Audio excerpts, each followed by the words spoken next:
Hey guys, thanks for joining me for this 78th episode in Season 2 of Good Questions with Cameron Dole. Special guests on this episode include comedian Louie Anderson.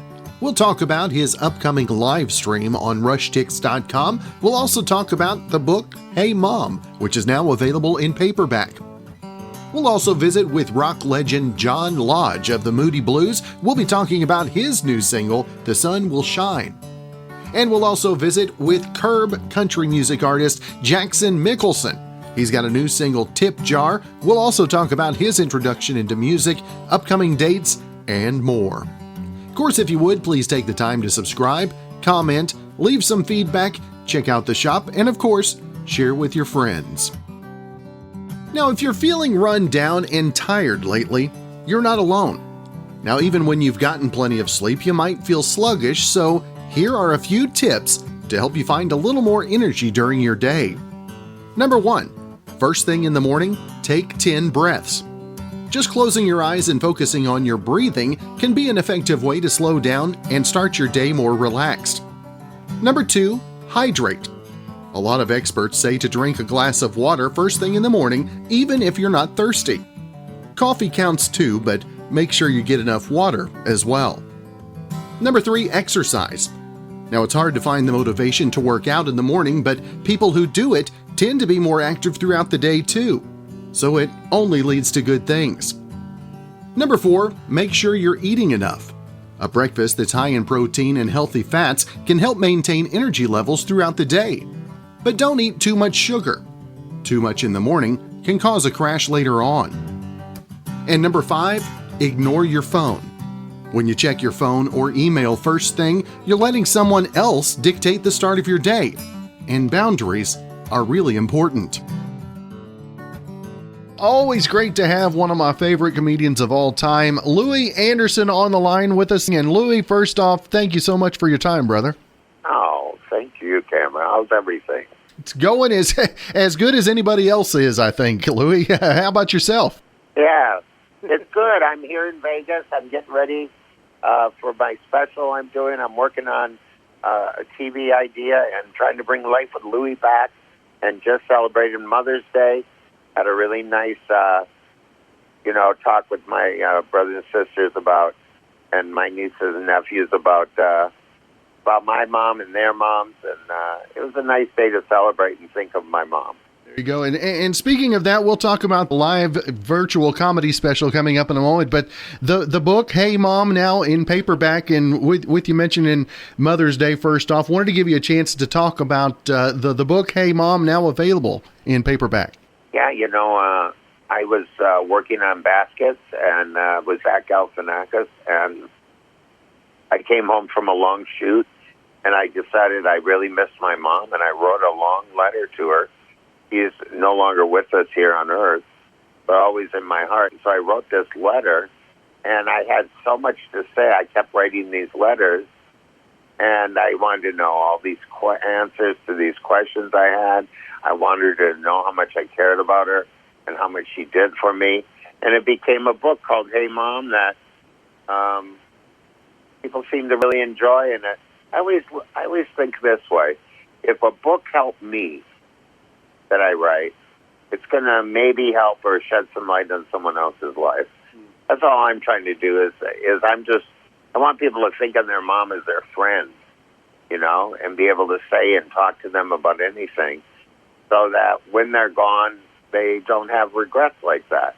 And if they do, that's why I wrote these letters. I still was able to communicate and reach out and write these things down to my mom. For you to get the feedback from the readers who are touched by the writings, I mean, what does that mean to you, Louie, to hear those back as well? It's always amazing when you hear the stories about what something you do does for someone else. How much, I've had several letters, hundreds really, up from people, emails who said, listen, your book, I got your book, I read it, I gave it to my mom, and it really helped my relationship with my mom. And to me, that's like, you can't, that's like the greatest compliment of all. that I could give somebody some insight that might help them, or some words or thoughts. And I'm touched by it. Very humble. I'm really grateful for my life and the things that I've done and keep doing, after 43 years, still enjoying the process. And how much has the process had to change, Louie, especially in this last year? Who would have ever thought of a virtual comedy show, right? Before pandemic times, right? Right. Am I right? I mean, God, I'm going to be here in Las Vegas, and people can be anywhere, from Sioux Falls to Cincinnati. They can be anywhere and be watching me doing live stand-up comedy. And I love that idea. My mom would be mesmerized by it. So would my dad. He'd be more suspicious of it. I'm not sure it's live. He's that kind of dad. And but I'm looking forward to it. And there's a meet and greet. You can get that package. That's part of the thing. And I'm looking forward to it. I worked some of the material out this weekend at the Laugh Factory in Las Vegas, and the shows went really well. And so I'm really confident in the material, and I'm really excited about doing it. And I'm really excited about recording my 7th special. Now, you talked about all these different things that you've been doing in the time of pandemic. Has pandemic been an inspiring time for you, or for new ideas, if you will? Yeah, I've been working on a couple of show ideas. I've been working with the Life with Louie people who originally created Life with Louie with me, my cartoon that was on Fox Kids. We're trying to bring it back and upgrade it to modern day, and I'm really excited about that. I really love Life with Louie, and it was it was in 18 countries. I love my life, man. What can I say? And I'm going to keep living it right up till the end. Now, obviously, you've had to change things up over the last year because of the pandemic. What's the biggest thing that you learned that you know now that you didn't know in 2020, Louie? That you can get a complete meal in 15 minutes from DoorDash. It's the important things we focus on, right? It's really true. I could get Duncan to bring me my donuts.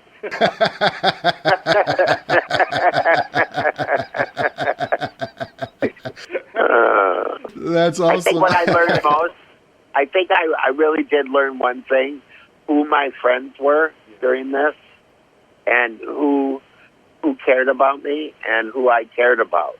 I think those things illuminated very brightly, and I think that was really good. And I've also been very creative during the time, and I've been enjoying it. It's awesome. Now, again, the virtual comedy special, Louie, live from Las Vegas. Of course, Louie, I want to make sure and let listeners know where they can get tickets for that, and, of course, keep up with everything you got going social media-wise as well. Yeah, I'm at Louie Anderson on most everything, LouieAnderson, and then Rush, RUSHTIX, RushTix.com. You could get the special, $15. Get the VIP meet and greet, and with the VIP meet and greet, it's more expensive, but you get a free autographed copy of my poster with John Amos from Coming to America. And you could do it Saturday, June 12th. Buy it for your family and sit down with them and have a good laugh. That's right. Well, Louie, it is always great to catch up with you, my friend. I hope you have a great rest of your week, and I'm looking forward to the comedy special myself. All right, Cameron. Thank you so much. Well, today is National Eat What You Want Day. So I guess that means some people haven't treated every day since March of last year as an official Eat Whatever You Want Day. Now, we got results from a new survey for the holiday that found the top foods that we'd eat every single day if, we didn't have to worry about all the consequences of eating them. You can check them out. Number 1, pizza. Number 2, pasta. Number 3, burgers. Number 4, ice cream. Number 5, tacos or burritos.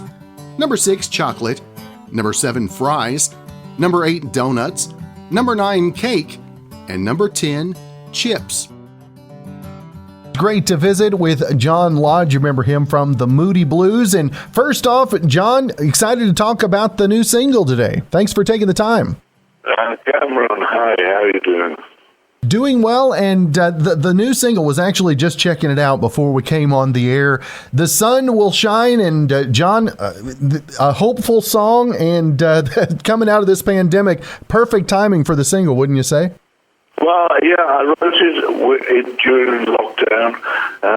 It was my hopes and our dreams, I suppose, about what's going to happen when the pandemic is over. We're going to come out differently. Is a different door on the lives going to open? But the most important thing is to stay positive. And I wrote the song in like one person's mind, that the overall picture of the song is about all of us being staying positive, and the sun will shine. It does every day. So let's wake up to a new world. This last year, John, for you, has the songwriting that you've been doing, does it have a brighter overtone, if you will? Well, I think this one has, and another song I've been writing does. It is forward-looking, I think, because we've had everybody in the world has had a really tough year, and we've got to be more positive now and think, yes, it's going to be great. And so you should write uplifting songs. We don't want any more doom type of feelings. That's gone. That's gone. We don't want any more doom television programs or doom films. Let's start being positive, and let's start thinking how great it is to mix with everyone and be with everyone. And for you, the video that goes along with it for The Sun Will Shine, also uplifting theme to that as well. And John, how much hands-on are you doing with the video stuff and the music stuff? Just because of the extra time, have you been learning some new stuff, if you will? Well, I bought a new computer, built a new system in lockdown, because I was in lockdown in Naples, and I had to build a new studio quickly because my studio is in England, and I learned a thing called GarageBand, and I've been working with that, to be honest, I've learned a lot of new things. I've been trying to understand piano more, keyboards, but a bass is my number one instrument, and I play every day. Now, John, as things are starting to open around the world, I mean, how much do you look forward to the opportunity to get out in front of fans again and to see that live interaction? I mean, how much have you missed that over the last year plus? Yeah, I missed it a lot, because it's the longest time I've not played since I was 15 years of age. So it's been part of my life. And I've just agreed to be on the cruise next year out of Florida for the Caribbean, called the Flower Power Cruise, with, I think, Procol Harum, the Hollies and the Zombies. I'm looking forward to that. And also, I am putting a tour of the USA around about the cruise time, which is March, April next year. And John, as you've had time being not on the road, you've had time to kind of think about your career as well. What are maybe some of the things that you miss most about the live performance? I'm a sort of gypsy in a way. I love traveling. You meet so many different people, see so many different things in your life by traveling, and I really enjoy that. And that's one of the parts I enjoy about being on the road, visiting places, grown up in England, when you talk about going to Kansas City, it's like, oh, got to get there soon, you know. And Route 66, I drove Route 66 with my family from LA all 40 days. And things like that really excite me. And so going on stage obviously is the main reason to be on the road. But it's traveling, providing you're not too tired. And again, the new digital single, The Sun Will Shine. John, I want to make sure and let folks know where the best place to pick up the new single and of course, everything you got going social media-wise as well. Yeah, it's all on usual Spotify, Amazon, iTunes, and YouTube, of course, with the video, and of course, johnlodge.com on my Facebook page. So, yeah. There you go. Well, John, it's always great to visit with you. I love the sound of the new single, and brother, hopefully looking forward to catching up again real soon. Thank you very much, Cameron. No matter how normal life gets again after the pandemic, some things are just going to be different forever. Now, you can't go through something like this and not have nothing change, can you? Well, there is a discussion on Reddit right now where people are answering the question, what will never be the same again once the pandemic is over? And here are some of the top answers. Number 1, sitting in a doctor's office waiting room while you're sick. Number 2, dragging yourself to work when you're sick. Number 3, shopping for groceries in person. Number 4, eating at buffets. Number 5, snow days.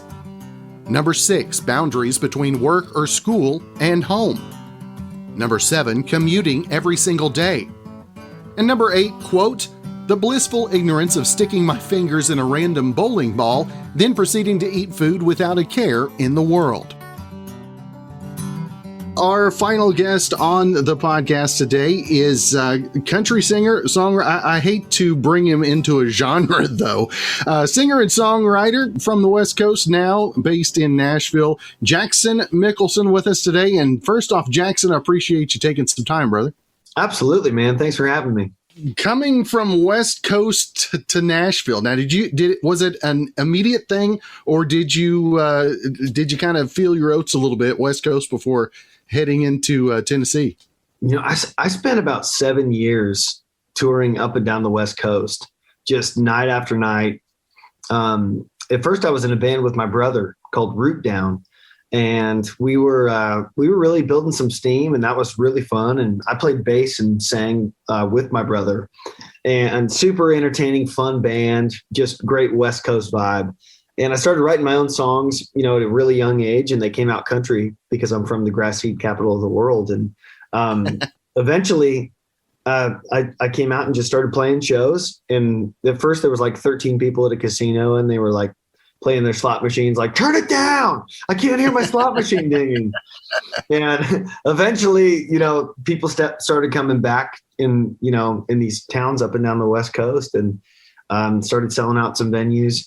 And then I would come out to Nashville. At first, it was just a few times a year, and then it grew into once a month. I'd come out to Nashville for a week, and I would just write, 2-3 songs a day. And I was just writing all the time, and then I'd bring all these new songs back to the West Coast and try them out on my fans, see which ones stuck, and produce my own records and all that kind of stuff. And eventually, had a song get picked up by SiriusXM The Highway, and I was starting to get a little bit of buzz already in Nashville with record labels and stuff. And after I got a song on the highway, it seemed like the phone just started ringing, I'd start getting calls from random Nashville numbers, and they'd be like, hi, this is so-and-so from this record label and that record label. Or, my manager, I didn't even really, fully have a manager at that time. My buddy, I was sleeping on his couch in Nashville, and he's like, hey, you should let me manage you. And we should just kind of make this official. And I was like, all right. And so crazy, because like 7 years later, he's still my manager, and he's, super connected in Nashville, great guy. And I trust it. We've grown this thing together. And so ended up, I was playing CMA Fest on the Riverfront stage, and Mike Curb came out, and I was a huge Tim McGraw fan as a kid. Yeah. And so he's like, Jackson, nice to meet you. I'm Mike Curb. And I was like, oh, I know who you are. And you are a legend. You are, you're in the NASCAR Hall of Fame, the Country Music Hall of Fame, Rock and Roll. Like, this guy's a legend. Right. And we worked out a deal and moved my family out to Nashville and all that. And so been out here for 5 years now. And I feel like we've been kind of building the foundation to really launch this thing off of. And the live show has always kind of been there. And then it's, as a songwriter and even in the studio with production team and all that, been figuring out what's next for me. And I feel like it's actually been a little bit more of me just removing the pressure to be any more Nashville or any more this or that, and just fully embrace, I'm wearing this hat, embrace my ocean roots, be myself. And the music in especially the last year and a half has really reflected that. And so I've got a ton of new music coming this year, and it's the most me stuff that I've done. And I'm really proud of it. Now, the writing over the last year, ask all the songwriters this, was it more difficult or was it easier for you to find the music, find the lyrics, if you will, or the inspiration? I'm going to say both. Yes. At first it was like we had in Nashville is, there's a lot of us writers that, do this full time, and we're so blessed to do that. But so I think we had I'm trying to say this in the nicest way possible. We had gotten together, and there's always like a third person, like there's an artist or a top line person, and then like a writer producer. And I love those writer producers, but I feel like we had relied on the track so much to bring inspiration in the past few years that this was a really good year for us as songwriters to get back to a little bit of three chords and the truth. Like, if you can sit down and play it around a campfire, if you can sit down and play it in your bedroom, then that's the integrity of country music. The story and the melody and the lyric all coming together, a little bit less around the vibe of a track, which there's nothing wrong with that. Right. But it's like when the vibe of the track takes the song that's already great to the next level, that's when you get, timeless music.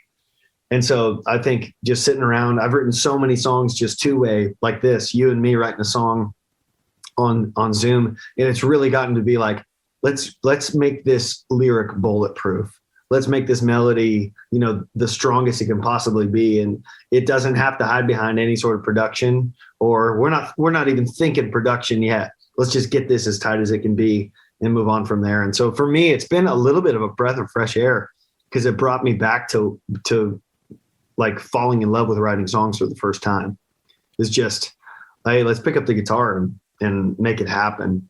We don't need the bells and whistles. Those will come later, but let's get the foundation, let's get the bones right and build from there. The songwriting, was that a thing that came easy for you early on, or was that a sticky point for you as you were first getting started?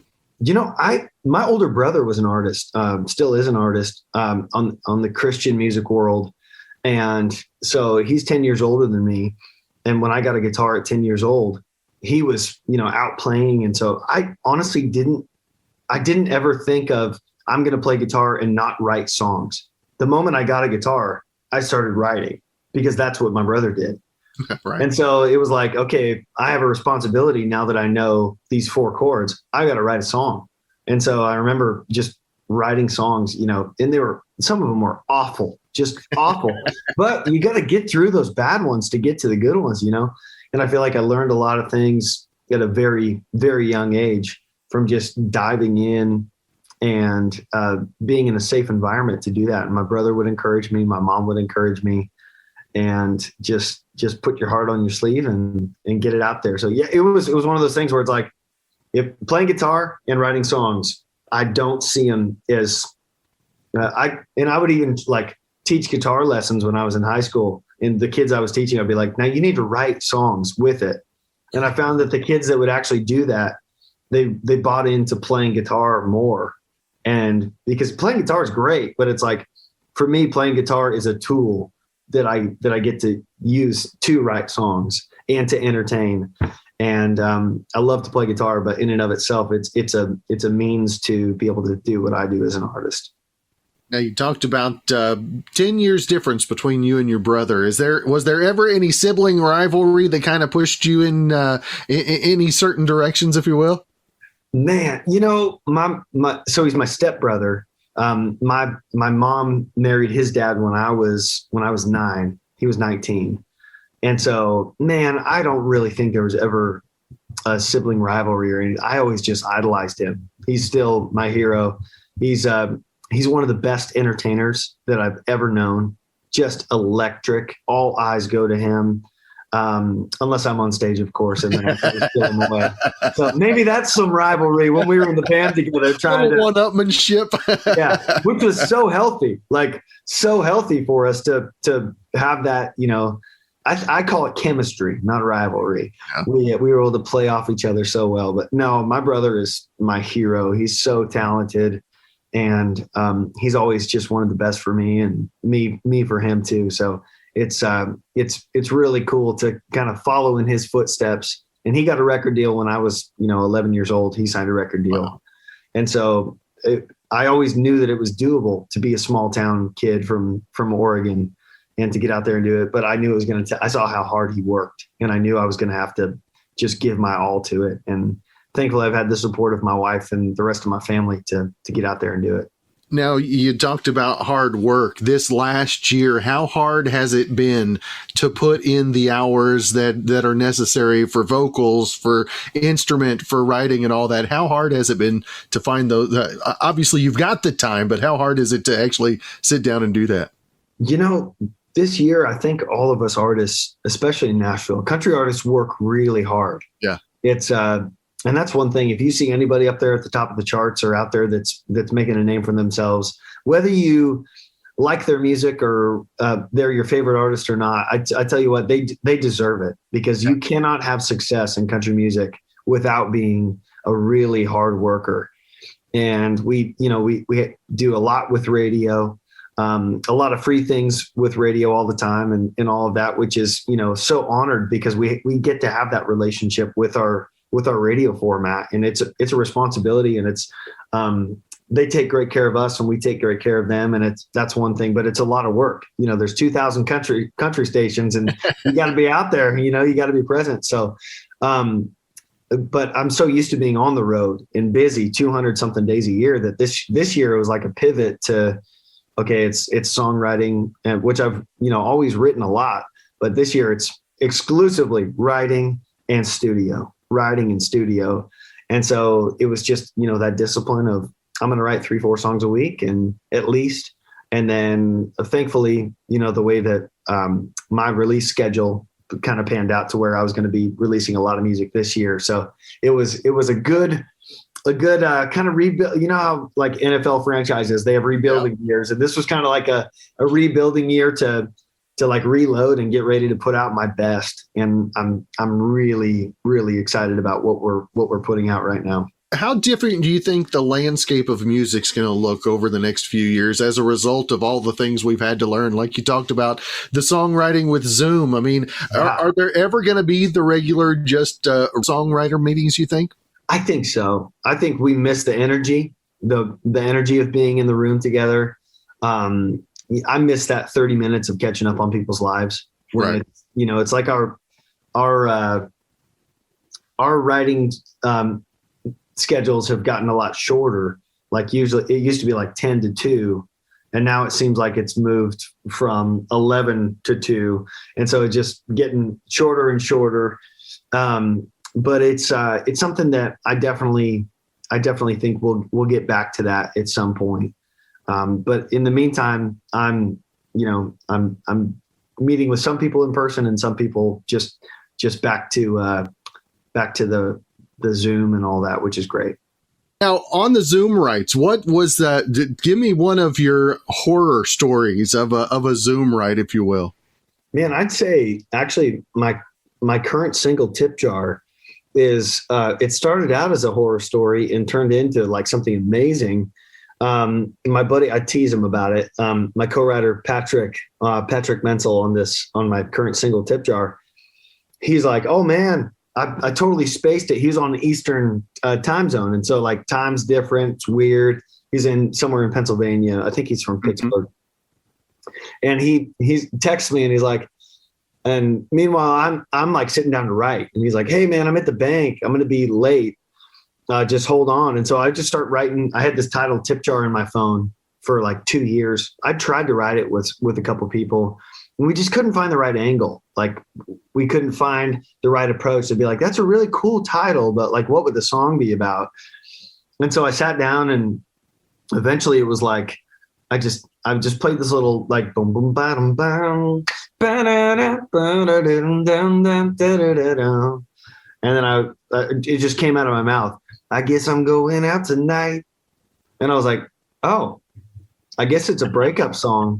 And then I started thinking, oh, in Nashville, when you want to request a song like down on Broadway, you toss a 20 in the tip jar and just request the song, and the band will play it. Whatever it is, if it's Don't Stop Believing or Living on a Prayer or whatever it is. And I was like, maybe, this guy in the song, they have all these songs together, and he's like, keep the records. I'm going to go make memories, with these songs by myself on, out at the bar or whatever. And so after I got that angle for the title Tip Jar in my head, it just kind of came out. And so it's the weirdest Zoom ride ever, because I'm sitting here waiting for my co-writer to come on. I'm writing it by myself. And then after about an hour, he jumps on. I'm like, hey man, I just came up with this. And I sang, a lot of the song. And then he's like, oh, what about this? What about this? And we pieced some stuff together. And so it started out as a horror story with him not being there, and it ended up being like, all I really needed to start that, to get on the right page, was a little bit of time to just think and to put the pressure. Oh, how about I start something while he comes on? And it came together, and I turned the song into the record label, and they were like, dude, this is so cool. We love it. So it worked out. Now, how many memos do you have on your phone of song ideas? Oh my gosh. I have a list of titles that's at least, I'd say like 300 long, 300 titles. Yeah. But I mean, I have probably like 20% of my storage on my phone is voice memos of me mumbling ideas. Especially I go out on runs every morning, and usually I come up with my best ideas when I'm running and not thinking about it. Just my mind is open. I'm just totally relaxed, and I can just be free to create, I don't know what it is.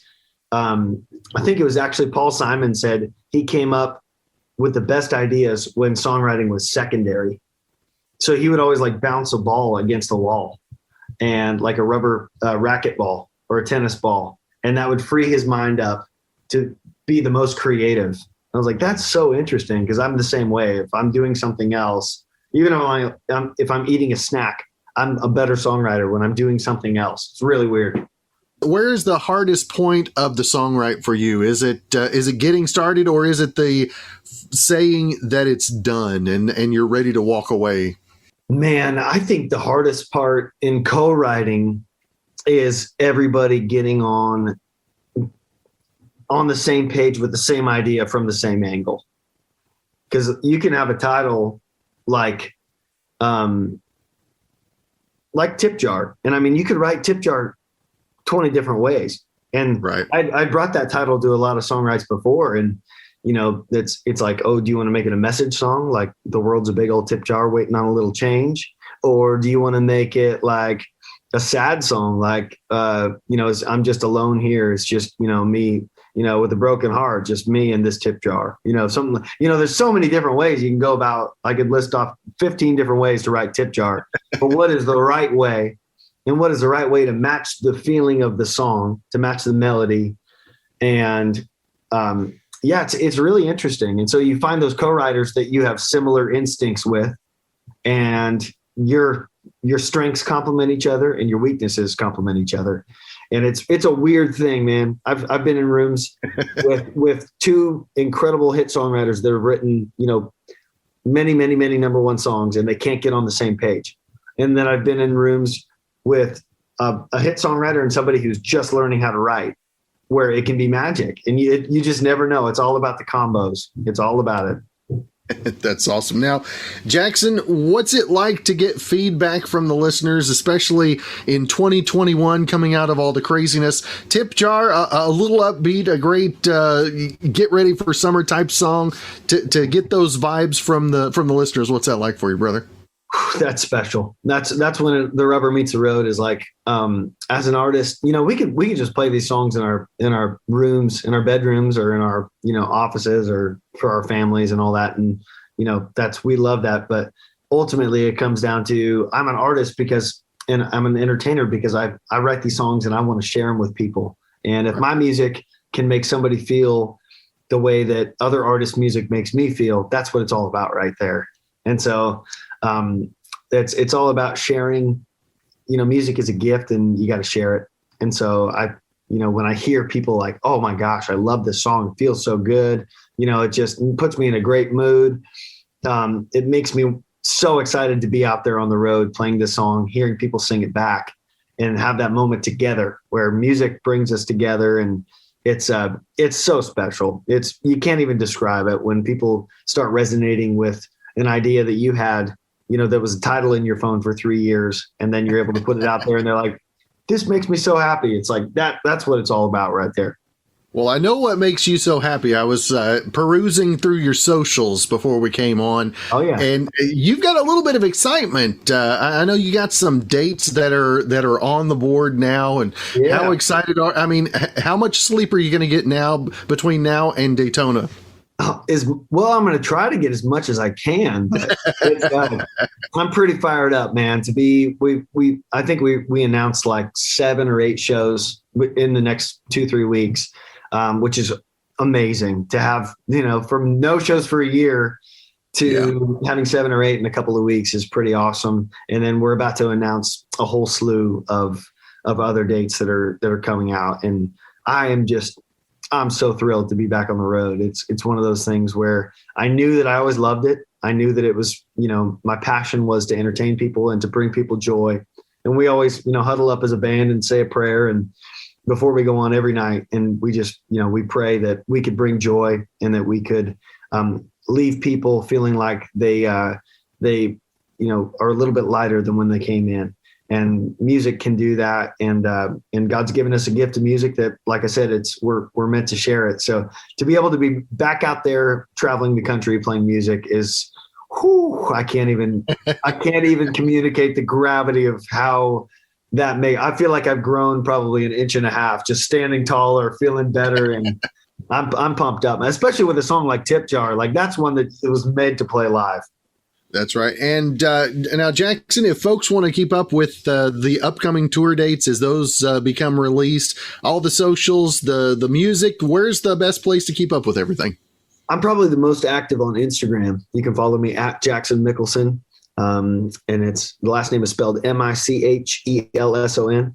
But also Facebook, YouTube. We have a bunch of videos and stuff like that on YouTube and all of that. But I'm pretty active on social media, so come along for the ride. Well, Jackson, it has been great to visit with you, brother. I appreciate you taking some time out of your schedule, and hopefully we can catch up face to face as you get it back out on the road. I'd love that. Thanks so much, Cameron. Appreciate it, man. Well, thanks again for joining us for this 78th episode in Season 2 of Good Questions with Cameron Dole. If you ever have a comment, question, or anything else you'd like to know, you can hit me up on the contact page at gqwithcam.com. You can also find me on Instagram, Twitter, and Facebook, all at GQWithCam. If you'd like to help out in the funding for this podcast, you can visit the merch store. We've got hoodies, shirts, mugs, tumblers, stickers, and more at gqwithcam.com/shop. Of course, if you have a special guest idea, you can email me, gqwithcam@gmail.com. Once again, thanks to our good friend Brandon Allen for coming up with our theme music. We're going to let him play us out and hope you guys have a great rest of your Tuesday.